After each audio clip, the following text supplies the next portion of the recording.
IT job కోసం try చేస్తున్నారా? Coding tutor లో ట్రైనింగ్ తో పాటు స్టైఫండ్ అండ్ 100% జాబ్ గ్యారంటీ. ప్రస్తుత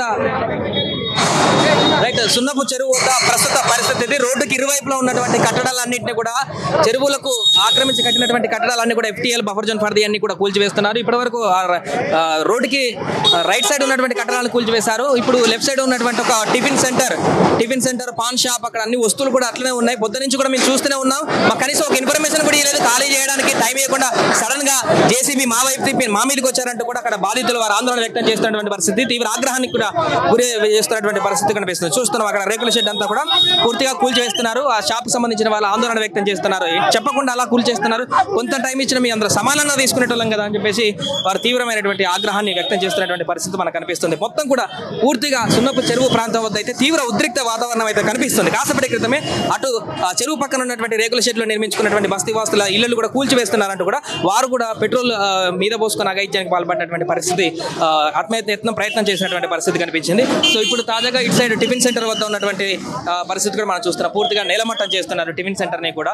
చాలా కాలం నుంచి ఉంటున్నాం. మేము మొన్ననే 10 లక్షలు పెట్టి అడ్వాన్స్ పెట్టి కొనుక్కున్నాం. యజమానికి మమ్మల్ని మా పొట్ట కొడితే ఏంటి అనేటువంటి పరిస్థితిని వాళ్ళు ఇక్కడ రేస్ చేస్తున్నారు. ముఖ్యంగా ఏదేమైనా కూడా సున్నపు చెరువు వద్ద, మాదాపూర్ వద్ద సున్నపు చెరువు వద్ద అయితే ప్రస్తుతం తీవ్ర ఉద్రిక్త వాతావరణం నెలకొంది. ఉదయం నుంచి కొనసాగుతున్నటువంటి కూల్చివేతల ప్రక్రియ క్రమక్రమంగా మరింత హీట్ నెలకొన్నటువంటి పరిస్థితి. మొదటగా ఒక్క బిల్డింగ్ తో మొదలైనటువంటి పెద్ద బిల్డింగ్ తో మొదలైనటువంటి కూల్చివేతలు క్రమంగా చుట్టుపక్కల ఉన్నటువంటి అన్ని రోడ్డుకి ఇరువైపులు ఉన్నటువంటి చిన్న చిన్న వ్యక్తుల భవనాలు, అదేవిధంగా షట్టర్లు, అదేవిధంగా గోదాములు, అన్ని హోటల్స్ ఏది కనిపిస్తుంది ఎప్పుడు హైడ్రాకి సంబంధించినటువంటి జేసీబీ ఆ మిషనరీ ఎప్పుడు ఎవరి ఇంటి మీదకి వెళ్తుందో తెలియని పరిస్థితుల్లో ఇక్కడ కొనసాగుతుంది. ఒక మ్యాప్ తీసుకొని వచ్చి ఉదయం నుంచి కూడా ఒక్కొక్క ఇంటిని కూల్చివేత తీసుకుంటూ వస్తున్నటువంటి పరిస్థితి. ఇక్కడ యజమాని ఉన్నారా షాప్ కి సంబంధించిన యజమాని, వారితో మాట్లాడేటువంటి ప్రయత్నం చేద్దాం. వారు ఏమంటున్నారు అనే విషయానికి సంబంధించి. మేము కబ్జాదారులం కాదు, పక్కనే ఉన్నారు. 5 లక్షల అనుమతి తీసుకున్నాడు అన్న. మాకు అనుమతి ఇచ్చినా చాలా మాకు అవసరం లేదు. మేము కబ్జాదారులం కాదన్న. మేము ఏదో పంట పెట్టుకుని అనుకుని పేదలన్నా మా ఇంట్రెస్ట్ కి డబ్బులు తీసుకొచ్చి చేసినాం మనమన్నా. పక్కన ఓనర్ ఉన్నాడన్న. ఓనర్ ఉన్నాడు. పోయిన నెల తగ్గిట మన దగ్గర 25,000 తీసుకున్నాడు. ప్రతి నెల జీతం కిరా తీసుకున్నాడు. ఒక్కసారి మాకు చెప్తే ఓనర్ ఇక్కడ మా అనుమతి మాకు ఇస్తాం.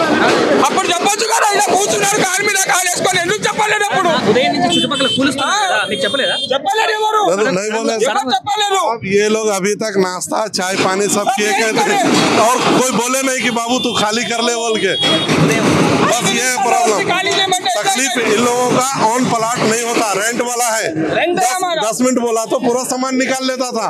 ये कहाँ से कि सोना रेहन रखते, गिरवी रखते, घर रेहन रख के बिजनेस करते, और ये बिजनेस करने के ऊपर इन लोगों को ये परेशानी हो गई।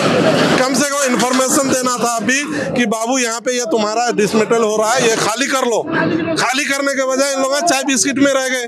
उदय चाय बिस्किट पूरे चाय बिस्किट नाश्ता पूरे इधर करते करते बोले भी नहीं कोई। ये परेशानी है। अब ये बेचारे का हालत देखो, इन लोग मरने को रेडी है। मर के भी क्या होता, जिंदा रह के भी क्या होता, दोनों में भी परेशानी है। पूरे घर को रेहन रख करके लगाया सो ये बेचारे को देखो इधर, ये देखिए पूरा ये घर को रेहन लगा करके काम करा। మొత్తం 12 లక్షలు సార్. ఇప్పుడు కూడా బిల్లు ఉంది నా దగ్గర. मालूम है घर रेहन रख करके काम करा सो ये लोग।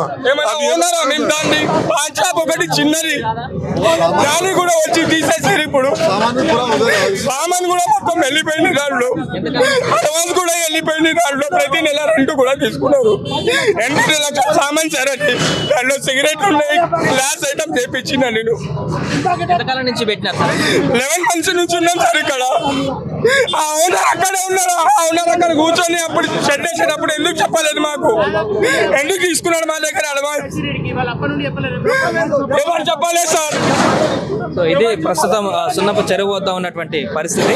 వారు చెప్తుంది ఏంటంటే సడన్ గా వచ్చి కూల్చివేతల ప్రక్రియను కొనసాగించారు. ఇది వాళ్ళు చెప్తున్న హోటల్కి సంబంధించినటువంటి పరిస్థితి. ఇట్లా పూర్తిగా ఈ హోటల్ని కూల్చేస్తున్నారు. సున్నపు చెరువు వద్ద మొదటగా రోడ్డుకు అవతల సైడ్ కూల్చారు ఉదయం నుంచి. ఆ తర్వాత లెఫ్ట్ సైడ్ ఇప్పుడు కూల్చివేత చేసినటువంటి పరిస్థితి. సో అంటే ఉదయం కూడా పోలీసులు ఇక్కడ కూల్చివేతలకు వచ్చినటువంటి పోలీసులందరూ కూడా, ఆ సెక్యూరిటీ వాళ్ళందరూ కూడా ఇదే హోటల్లో చాయ్ తాగారు, బిస్కెట్ తిన్నారు, చిఫ్టిన్ కూడా చేశారు. కనీసం మాకు ఒక చిన్న ఇంటిమేషన్ కూడా లేదు. ఖాళీ చేసే వాళ్ళగా సమానంగా సడన్ గా 5 నిమిషాల ముందు ఆ జేసీబీ తీసుకొని మా మీదకి వచ్చారంటూ కూడా ఆ హోటల్కి సంబంధించినటువంటి నడిపించేటువంటి వ్యక్తులు చెప్తున్నటువంటి పరిస్థితి. సో ఏదేమైనా కూడా క్షణాల్లోనే నేలమట్టం అయిపోయింది హోటల్కి సంబంధించి. ఇక్కడ పూర్తిగా ఏ క్షణాన్న ఏ బిల్డింగ్ కూలుతుందో కూడా తెలియనటువంటి పరిస్థితి ప్రస్తుతం కనిపిస్తుంది.